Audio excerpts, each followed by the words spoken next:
joueurs parce que c'est une équipe, vu leur positionnement médian sur le terrain, ils étaient là pour nous contrer. Donc il fallait surtout ne pas faire trop d'erreurs dans les 2 premiers tiers. Et après, dans les transitions, il fallait être très réactif pour les empêcher de prendre de la vitesse. Ça, on a réussi à le faire. C'est pour ça que je pense qu'ils ne nous ont pas mis trop en difficulté défensivement. Après, sur le but, voilà, il y a eu un coup de chance aussi.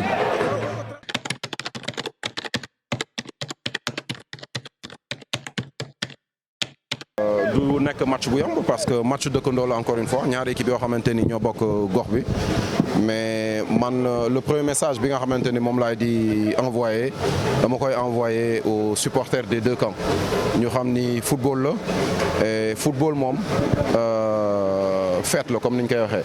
donc ku nekk na nga ñëw supporter sa équipe si yar ak teggin et surtout c'est une occasion pour que ñu joxe une bonne image de Rufisque parce que li fi xewoon si nawetaan yàggul nit ñi gis nañ ko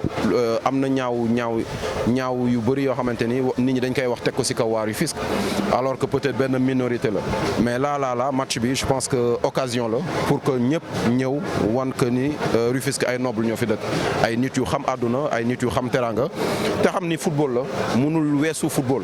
ndam li moom il faut que mu dem ci benn côté ñuy ñaan yàlla